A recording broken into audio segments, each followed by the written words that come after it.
Instructional Technology Specialist at Perplexity State. She has expertise in using AI in the accessibility field. And Dr. April Crenshaw, who's a math professor at Chattanooga State, and she has experience integrating AI and OER into learning support. So both Charity and April have agreed to present in our next two upcoming meetings in January and February. We also have Daniel Walker, who's a math specialist at Ball State, and he's currently conducting doctoral research on AI and learning support.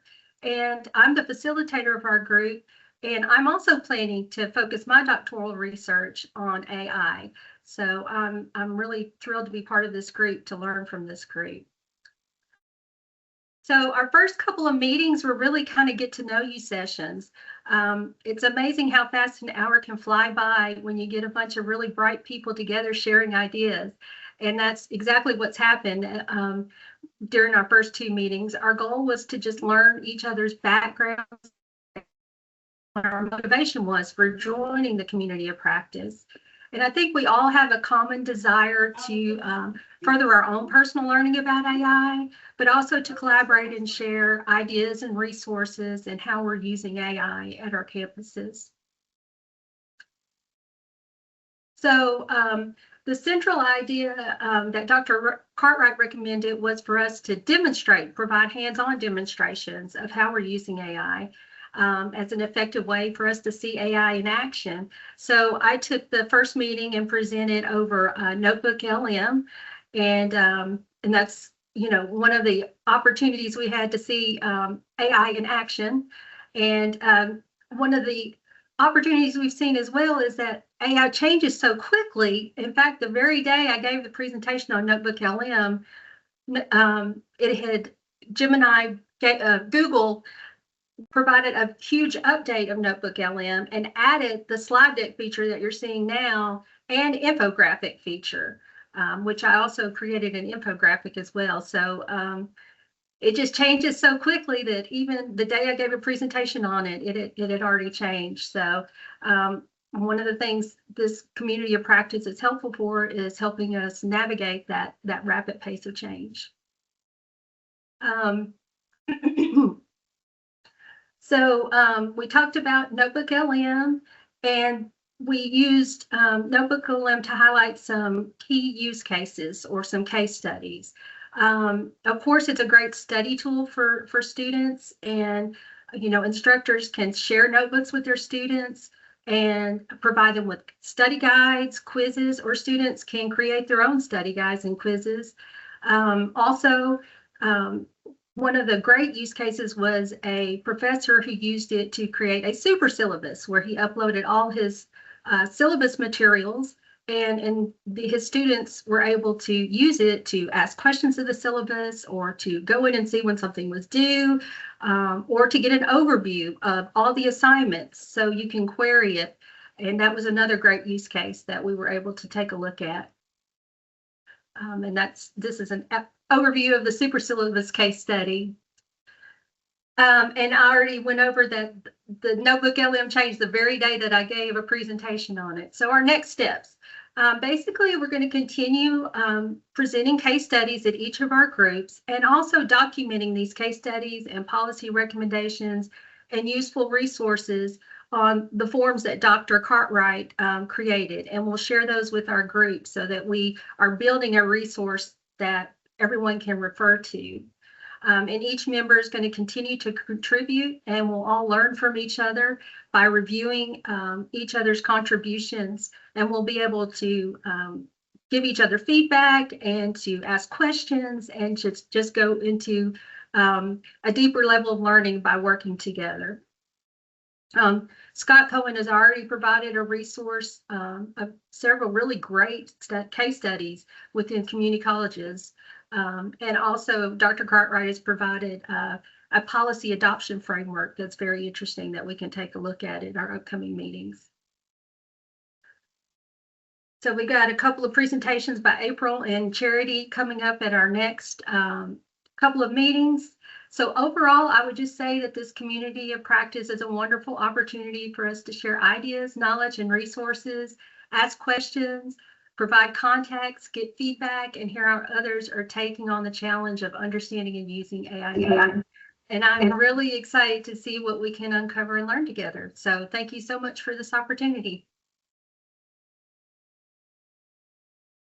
Excellent. Thank you, Amanda, and thank you to our first community of practice. It sounds like you all have been doing an awful lot between September and now. Lots of good share outs, lots of good opportunities to collaborate. I loved the interconnected sharing. And Amanda, where you were talking about like it's amazing how quickly an hour goes when you get people that are just kind of excited about a topic in different ways. And I think that's what's really interesting, especially in these communities of practice. And we design them intentionally where you have a commonality, but you don't do everything the exact same way. And so we have some different roles within that common community of practice. So I love hearing how you all are sharing out and how you are finding ways to learn from each other. That's really what that community of practice is about. So thank you for sharing, and thank you for the great work that you all are doing. We're excited to see the continued work that you all have.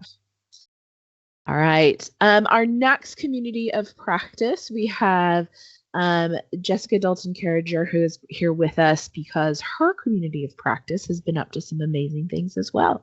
And so I want to turn the time over to hear what they've been up to. Hi. Yeah, I'm glad to follow Amanda here. Sorry, I didn't make a real presentation. I just kind of put some notes. We're running on a lot of caffeine, like 4 brain cells as we die while grading. So, and we're actually, our group is going to meet this afternoon for our December meeting. So we're rolling. So we're kind of a weird hodgepodge group. We're humanities, we're arts, and we're also, I guess I may be the only social science person. I kind of got shoved into that group as well. But you can imagine with all humanities and social science, we're covering a lot. That's a lot of disciplines to cover, and a lot of them that are heavy writing fields. And, you know, if you talk to any English teacher on the planet, they're like, oh my God, these kids are using AI to cheat. They're putting my prompt into AI, punching out a paper for them. That's what they're turning, right? So that we're kind of on that uphill battle of how do we deal with that? How do we get to this point? Because, you know, TBR and Rhone State, where I'm at, you know, we're taking a very like, you know, we already had, because if you don't know where Rhone State is, we're situated in, well, we have, what, 11 campuses in 9 counties. It's a little ridiculous. But one of those campuses is in Oak Ridge. And you can imagine how much Oak Ridge is wanting to use AI for all of their scientific stuff. So we're already hearing from employers that are saying, we need these kids to be AI ready. They're going to be using this. So we're trying to kind of navigate that to an extent. So our approach has been, how do we deal with that? How do we teach the faculty and the students to use AI in a way that's actually helpful and a way that's actually incorporating those soft skills? We need those soft skills, the critical thinking. That's been our big goal. So each month we've been trying to meet. I do think we're going to take January off. It's just, I think we all may need a break, and we don't start back to like, gosh, almost towards the end. So we may take January off. So each month we've all been kind of picking something. So either doing a case study where we're trying things out in our own classroom, or we're doing a, kind of an AI tool review, just kind of playing with something and seeing how we like it and seeing if we want to recommend a TBR, if we want to like pilot it or adopt it, or this is just not worth it, things like that. So some of the things that we've gone through and reviewed. So I did review Otter for today. I know Otter AI is not like good for like meeting notes, but it is awesome for transcription as we have the looming deadline of accessibility in April. That thing is a lifesaver, and it picks up my Southern accent, which I really appreciate when I'm putting my lectures in. Because I mean, you got to remember, I teach like archaeology, so there's some fun words in there, and it really is really helpful. And it's AI engine, because I've been using Otter. I first started using Otter when I started working for eCampus almost 10 years ago. That's what I used initially, and it has just gotten so much better over the course of those 10 years and how its AI has kind of incorporated it. We're going through Ann Morphy's going to do Grammarly for us today. We looked at something called School AI, which is something really cool. We're going to have another presentation on it. We've been playing with Perplexity. If you're doing any type of research with your students, Perplexity is so awesome. I even like plugged in some stuff for my like own dissertation to see if it could go find things, because it's very, very niche for archaeology, and it found things. So Perplexity is a great platform if you're trying to teach your kids or students how to research really well. And then Ann Morphew went through, Ann Morphew on our group teaches communication, and so they have to do presentations all the time. And I think she found every AI tool that will make a slideshow. And had everything piped out. And the ones that kind of between her and her students, they really ended up liking were Plus AI for Google Slides and then Slides AI. And a lot of those have a free component. You know, NotebookLM does beautiful stuff, but if you want the advanced stuff, you have to pay for it. So that's kind of a, you know, it's always a push and pull on that. In terms of our case studies, like I said, we've been trying a lot of things out. So one of the other things that I do for Roane State, we've kind of started our own little collaborative group. I co-lead our Innovations in Teaching and Learning Committee, and off of that, I've formed an AI collaboration group. And every month I roam through the internet, I ask for submissions. I subscribe to about 5 different AI newsletters that I get almost daily, just stuff that's going on in the field. And so I've been trying to like compile the best stuff that would like be helpful for us. You know, things that are going on in the news, advancements and all this stuff. And for that group, I kind of send out an overarching email once a month being like, hey, look at all this interesting stuff that's going on. So off of that, a lot of people are working on things, and then our own group is working on things. So Deanna Stevens is our English professor on our group, and she's really, even though Deanna was kind of like, you know, very resistant in the early days of like, we're not using AI. She's like, the kids are using it. We need to figure it out. So she's working with reading comprehension with it with her students. She's playing with comma splices for today. So we'll see how that went as they like turned in their final papers. David Toy, who's at Northeast State, he did something called historical figure, which is really cool. So if you get into a chat bot, you can actually kind of program it to respond as a historical figure. So, you know, you can tell it, you know, will you please, you know, take on the personality of like Benjamin Franklin. And then he had his students in a live classroom ask the thing questions, and it would respond in how it thinks that like Benjamin Franklin would respond. I think he did Roman history for his example. But it's a really interactive way of kind of seeing what it will pull from, and kind of the tone of voice that it'll use. It's really interesting. And like I said, Anne's been working a lot with slideshows with her students to try to get things, because the skills for, you know, creating things like in PowerPoint, the kids don't always know that very well. So anything that we can use to kind of help them. But like I said, we're kind of trying to figure out like things that work well for us, and then things that'll work well for the students, because we want to be able to teach the students to use all the tools, but don't use them as a crutch. You know, they need to be able to engage with things in a very interactive manner, get critical feedback, and actually like figure out like what will make my work better, instead of just, well, I'm going to copy paste something very generic and stuff like that. All right. We've also been collecting articles, books, videos, and webinars. We post all that in our SharePoint just to kind of share. So we've been looking at those, and they'll be available to you all for TBR. Let's see. What we're kind of finding in terms of our students is a lot of them are very hesitant to use AI. A lot of the high schools around here, if we catch you using this, you're just done. So even if we're assigning it, you kind of have to like draw it out of them a little bit. So we've been working on, you know, how do we prompt them? How do we get things to, you know, I've been trying to teach them how to use scaffold prompting to try to, you know, parse out a problem and work on a project. So that's been a big hurdle for us. You know, overcoming faculty who do not want to be in the AI boat at all is always going to be a problem we're facing. So we're trying to work on that. But you know, based on kind of the questions you sent, I feel like this is, I mean, we're so early in all of this, that there is going to be a lot of hesitancy. You know, I'm sure, I mean, I'm old enough to remember when computers became more mainstream and then nobody had one. And, you know, I remember having to learn to type on a typewriter.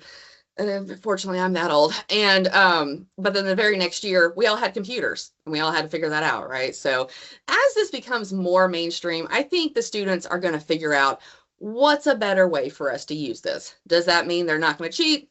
No, but if they were going to cheat to begin with, I mean, they're going to cheat. I mean, it's just, it is what it is. Let's see what else I have. Da-da-da.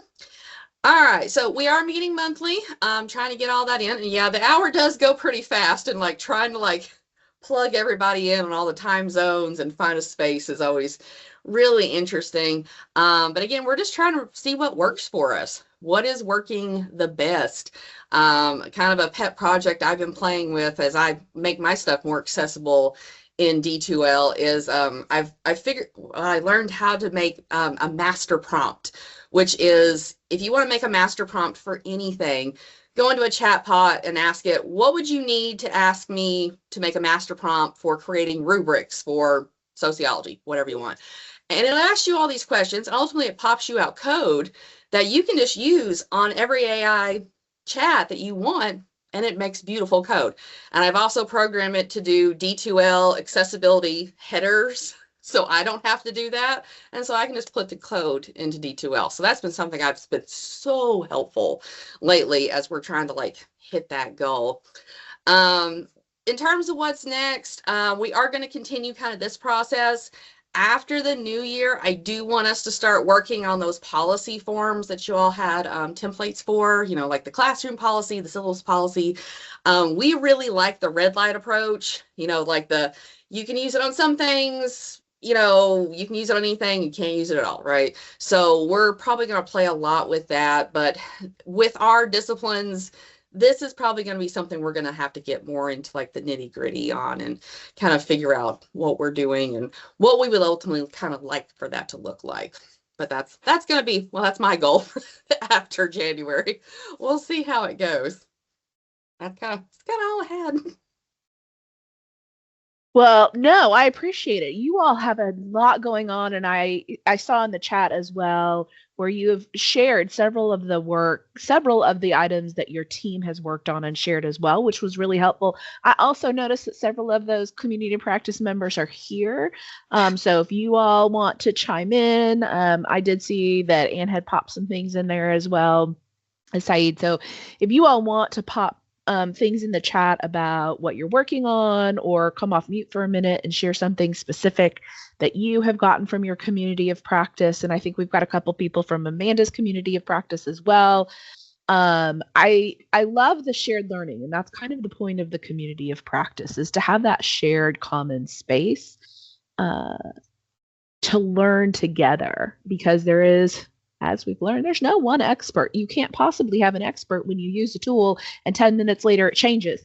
That's not how these tools work. So I did want to acknowledge that we have some community of practice members here as well. So I would love to say that yes. Jessica has been trained for a decade on curating things. So it is a delight to a holistic kind of person who finds this thing and this thing and this thing and this, to send it to her and let her put it in. So we all work to our strengths. Yeah, teaching was not my first career. I originally was a museum curator. I don't know how I ended up here. I really don't.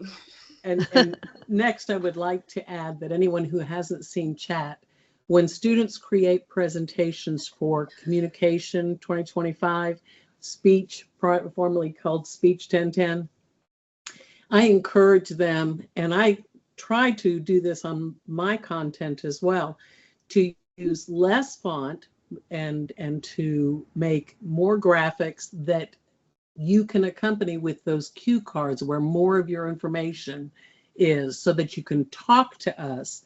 And that research indicates is a little more engaging. We know there's times when we need lots of words on the slides, but Duarte's 5 Rules is an absolutely engaging video. It's only 4.5 minutes. And I use AI, allow students to use AI for brainstorming. and then for making their presentations by effectively revising the slides and the slide content. So thank you for letting me share that, and thank you, Jessica, for presenting all that we've been doing. Hi, this is Said. I'm one of those guys. um, I've been using AI, of course, ChatGPT first. The moment I was comfortable with it, about 2 or so years ago. And right off the bat, I encourage my students, I teach anatomy and physiology, to generate case studies. Because these students eventually will deal with patients, and I want them to have a good feel for what it takes to generate one, what to look for. And of course, I had them add more to it, like generate questions, find out what the disease background is, like at cellular level, and generate questions. And usually when you do that, it is so quick, they don't really read it much. So I had them share it with their classmate, and they had to critique their basically what they generated. And they were supposed to make a comment at the end. This was good, you had some typo, maybe you want to add this, or you want to, whatever.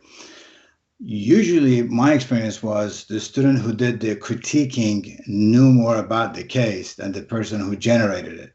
Because the person who generated it, in 8 seconds, you have everything you want, and they just send it over. And toward the end, and when I say end means last spring, I realized that some of them use that, drop it in chat, and ask it to review it because the wording was not theirs. So, and I keep track of what's going on, and I get feedback at the end of the semester. Did you find it useful? Some said, majority said, yeah, it was good because this was new. They were not aware of the AI platform as much, but now pretty much everybody knows. To be honest, I stopped doing it because I did not see any educational gain. It did not move the needle as far as grades, comprehension, whatnot. And during my last class, as I mentioned in the text, I just wanted to pick the brain. I said, did y'all use any AI? I said, well, we just use it to generate questions. And they don't go study. They just generate questions to get ready for the test. Basically, they want to study like what we do in high schools, teach them the test instead of teaching the concept and the material. So I still haven't been able to wrap my head around it, how to efficiently use AI. One of my students, I encouraged them to use NotebookLM. Only one used it because she says she loves podcasts. And you drop the PowerPoint in it, and in about 5 minutes, generates a podcast for you that 2 people are talking. One of them, I think, is the Khan Academy guy. That's his voice. But you can go further than just the podcast. You can do a lot with it. But the point is, how do you encourage students to go actually use it instead of assigning a grade, which they just do it for the grade? There is, again, for 5 semesters, I did the case study project, both online and on-ground classes. So there was a lot of grading I had to read. And I didn't really find any benefit in them understanding concepts, at least not in short term. Maybe long term, they find some use out of it. They use it toward whatever they're studying. So. Excellent. Thank you for sharing. Yeah, I think one of the challenges is how do we teach them? Because we know industry is looking for our learners to have these skills, to know what tools are out there and how do we learn them. And they learn them in our classes when it's appropriate. But how do we make it have value? I think that's a really good question. It's something that it sounds like you all are exploring. If I may add, I was listening to a podcast. I don't know if y'all, Peter Attia, you can find it on Spotify, or he has some good podcasts and interviews. One of them was with some educator, Alpha something. And one thing toward the end of it, the beginning was kind of like what we do, but toward the end, this guy was teaching high school kids, 7th grade and up. He was using AI to tailor, almost like a Montessori style, to tailor their study habit, their concepts. He was seeing great results. Students were performing really well.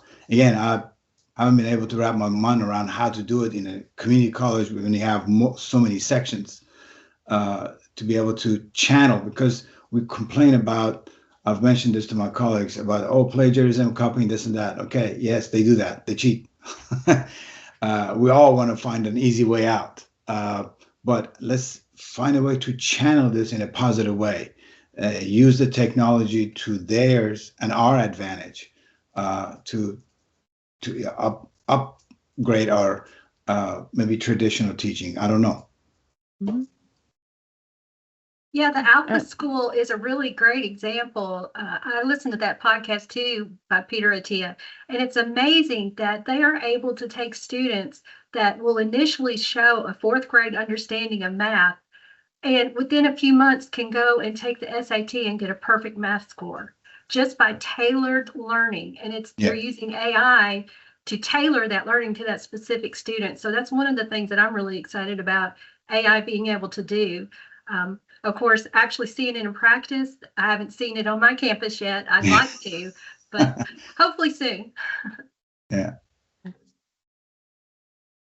Excellent. Okay. Well, Jessica, you had actually mentioned something that was really interesting, and I'm going to turn it over to Pari. You talked about how do you have that conversation. You talked a little bit about using that red light a process in your class. Like, what does that actually look like? How do you create that transparency? And this is actually something Pari has done a lot of work in. So I'm going to turn it over to her to share what she has been working on. Thank you. I am going to not go full screen because I want to share some tabs here. But this was perfect. Thank you, Jessica, because and I think Saeed mentioned the same thing, or was it Anne, or both of you, is like, we can give them some guidance, but it's hard to make them use it even if we do that. And I know Wesley Foster is also here, and he has implemented some NotebookLM within his discussions, and it would be interesting to, at the end of the semester, see how that went with the students as well. So just as we are wrapping up fall 25 and we are trying to look into spring 26, faculty is thinking about those AI policy statements in their syllabi. And basically the goal, Jessica, like you mentioned, is to be clear and transparent. And I know you are an eCampus faculty member, so you have already done this with eCampus to a certain extent. But to try to have some transparency and clarity in terms of what students can and cannot do, which would reduce their confusion, because a lot of the students, like you said, are coming from, like we mentioned, are coming from high schools where everything is very locked down, and students are like very afraid. They don't necessarily know what is cheating and what is not cheating anymore, because the tools are right there. They're in Microsoft, they're in Grammarly, so they need some simple rules and guidance on, what you're allowing them to do and what you're not allowing them to do. And faculty, of course, needs consistency as well in terms of trying to grade or trying to maybe hold students accountable to a certain extent, but just, even in their own class, what should they allow, what should they not allow? And just to also support equity among students, so all students are on the same page about what they can use it for, what they cannot use it for. So generating questions to study is a good one. And sometimes they don't know that they can ask AI to basically help them study in terms of breaking down the steps. So don't copy paste, but here's what you can do. And so the red, yellow, green is a great template in terms of coming up with a course AI policy for your courses in the syllabus. Another template language, and this might seem familiar to some of the TNE campus faculty members, is you specify in your syllabus why AI use is allowed, and I'll come back to the why later. And then you specify acceptable uses and unacceptable uses. And this is also sort of in direct alignment with the TBR AI policy, which says, broad discretion is given to faculty to determine how AI can and cannot be used in their course, acceptable and unacceptable uses. And so therefore, this is we encourage faculty members to kind of look at this template. And as you can see, there may be some core courses like at the lower level where you want to say, hey, students, we are not going to use AI because, and these are my reasons why, because I want you to have a foundational understanding of writing or math or something like that. So what I want to show now is, and some of you already may have access to this, but Tennessee eCampus in fall 25, they first put in these AI syllabus statements in their syllabi, and we use simple syllabus, which I know some institutions use as well. So this simple syllabus library is a public library, and you can browse this public library of syllabi for fall 25. That's the term. So the URL is right here. Sarah can probably share it as well. But I wanted to kind of take you through this resource because we will look through some of these syllabus statements to just kind of spark ideas on how you want to clarify this for students. So when you first come to the syllabus library, it's a public library. You don't have to log in, and it will kind of tell you what it is by clicking here. What these are master syllabi, and so you may see some sections that maybe repeats, especially if you PDF print it out, because they are for different terms. So don't get bogged down by that. But if you hit view, it'll give you a nice simple view of the syllabus. But before we start going in there, I want to point out that you want to make sure your filter is fall 2025 because those previous historic terms are not going to have this course AI policy section. And when you're searching for something, you can always search for this search bar, but a better way to search for things is to actually search it by subject. And so, which is like sort of that little rubric, so agri course or French course. So I'm just going to pull up a French course just as an example, because that's part of our slides as well, right? So we are going to look at some of these courses, and then I'm going to show you a bonus course. So in terms of French, if you as soon as you click on the subject, if you don't see any courses here, it's only because this is the live library for fall 25. So those courses may have not run. So therefore, we don't have that in the syllabus, because the public library is sort of for counselors and students to kind of look through what the course covers and whether they need to take it. So when you click on French, for example, you click on the syllabus, hit view, it's just going to pop it open in a new tab. And on the left, you'll see this nice table of contents. You can ignore everything and just go to course AI policy. And you are going to see how different faculty members were given full discretion on what they want to do. We provided them with the template language and then they ran with it. And in some cases, we helped them out. But basically, this faculty member for the French course, because it's a basic language course, they have mentioned that it is not permitted. But what's important here is an explanation to students of why it is not permitted, right? So you're not just saying, because I told you so, you're kind of explaining why. So that's one example of what can be done, right? So I'm not going to pull up every course like one by one like that, but I have some pulled up so we can just kind of go through it. So here's a math 1530, and this is I think it's a Wall State course. And here again, we see, because it's a math course, we are not going to use it because, and these are the reasons why, right? And so you're very clearly explaining your stance on the use of AI. You're also very clearly explaining the reasoning. And it is not necessary that you're always going to prohibit it, but in these two cases, they have, right? So we're going to move to the next one. And this is where Sarah, this whole sharing screen and everything kind of blends together. So Business 2380 is another example. I have put this in the slide as well, so you can easily go to it. I really like this one because this is where the true sort of the template comes to life, because as you can see, the faculty member has mentioned what the purpose is of this particular statement or policy, that kind of stuff. This is all part of the syllabus. And then all the approved uses of AI are mentioned, right? And so you could use it for brainstorming. You could use it for grammar and style assistant. Data analysis support is fine. Content creation with disclosure is okay. That means like provide a template, and the faculty member can provide a template on how they want students to cite it, right? And then very clearly it's explained what are the prohibited uses of AI. And so it's very clear here on what students should not do. So this really kind of breaks it down for students one by one.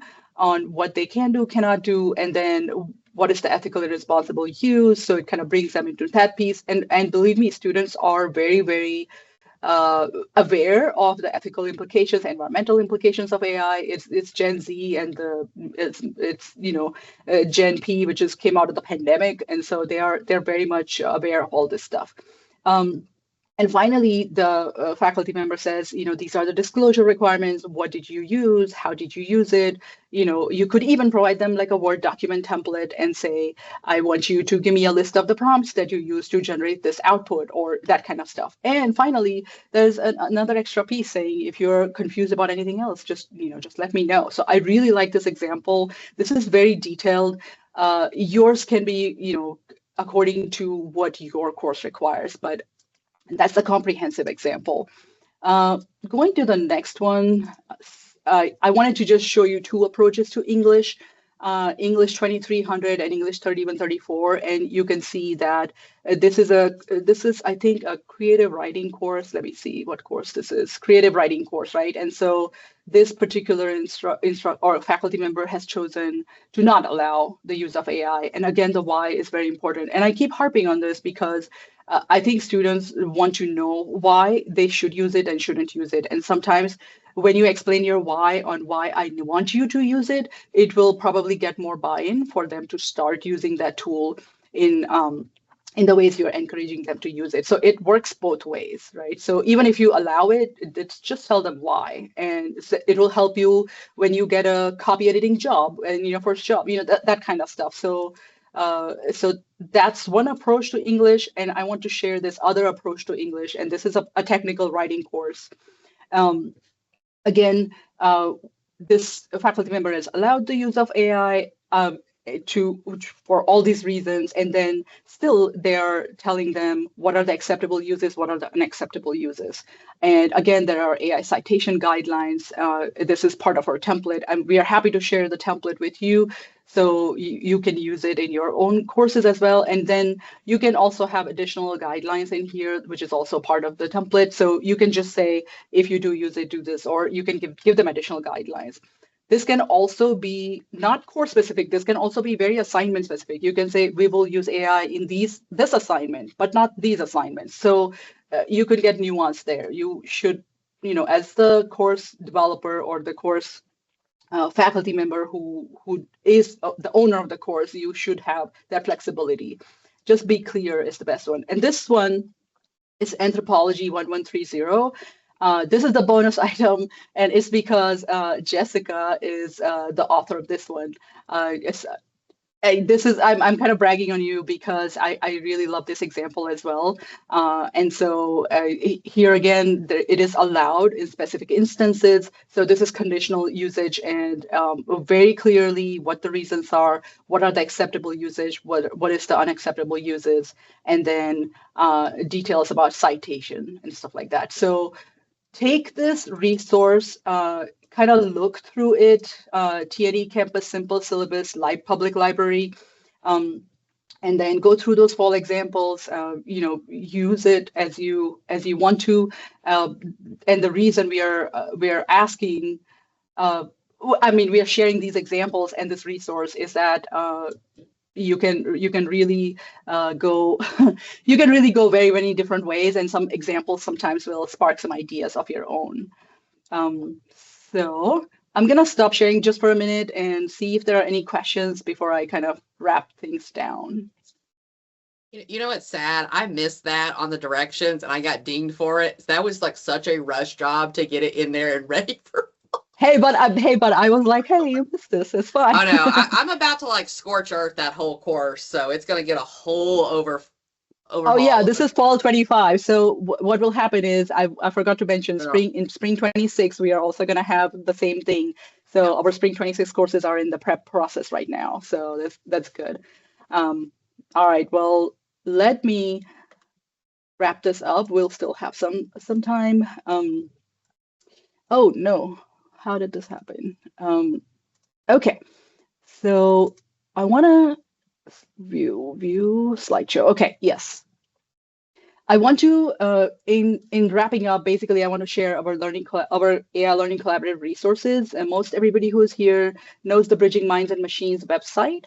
And we are going to, I think Jamie is going to add the link to that simple syllabus library within this website as well as the main, you can bookmark it. So it's going to live in there as well. What I really want to encourage is, while the communities of practice are coming up with all these amazing use cases and examples and the stuff you're trying and not trying in your classes, please, I know you are collecting all those in template forms and use case templates and stuff like that. So we know that you are already collecting them in those forms.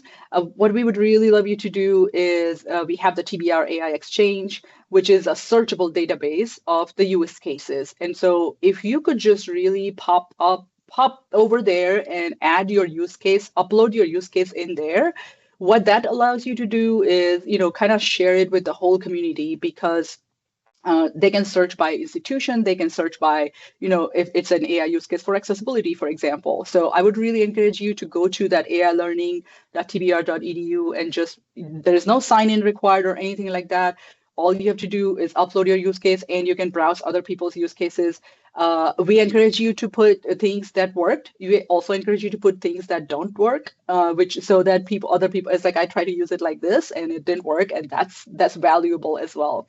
So please do that. And then you know where to connect with us. You can email us at ailearning@tbr.edu. And then we will come back next year, but we are not going to come back in January, so that everybody can, launch their semesters. So just a heads up on that. And we are also going to have like a training form request, like a training request form live on our website soon, which means, institutions can just fill out that form for a training request for institutional or department specific trainings. So I just wanted to share that. And we can still have about a few minutes for questions or more discussion, whatever. Can I just chime in here? Can you guys hear me? Yes. Okay, so I am just so super excited to hear all the work that's going on in our communities of practice. They are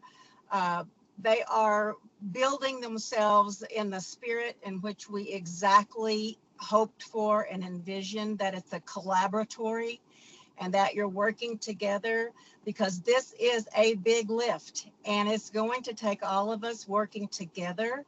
And our goal at TBR is to provide the opportunity for that to happen across institutions, because everyone is so busy. If we all take pieces of this thing and divide and conquer, it will get us there much more quickly. And unfortunately, we don't have the benefit of traditional timelines that we have leaned on historically, because industry is telling us, guess what? Tennessee is on fire and all of these people are moving here. Industries are coming in droves, and they are looking at our workforce to make sure that we are providing a workforce that is skilled in what they need. So thank you all so very much for helping us lift this thing up and bringing your great ideas and your insights and your willingness to work together. We're going to kick up some new groups in the spring. The ones that are running now will continue on. Eventually, if we had envisioned that a community of practice will run for a year, and then if a member wants to jump to a different community, then they can try that as well. So there'll be some different options that we'll be sharing with you in the spring. So kudos to everyone for all your hard work. Thank you, Amanda and Jessica, for sharing, and everyone else. I think Saeed has given us a nugget in the AI Learning Collaborative to take and pull apart, and that may be a personalization training coming up. And so we can work on that. And again, thank you very much. So I'm going to hand it back over to Sarah so she can wrap us up. All right. Thanks, Jamie. Thank you to Jessica and Amanda for sharing today, and for Ann and Saeed, who also shared some insights as well. We've got about 4 minutes left, so we will stick around in case anyone has any questions, but we want to wish you all a happy holidays, a good strong end to your semesters, and we will see you back in February because everyone knows that nobody has time in January for anything. We will see you all back in February for the next Tech Talk Tuesday. Watch your emails. For us, we will send out the registration link. We hope you all have a great and restful holiday season. Thank you for spending time with us. And Pari and I will stick around a little bit if you have any questions. Thank you all so much.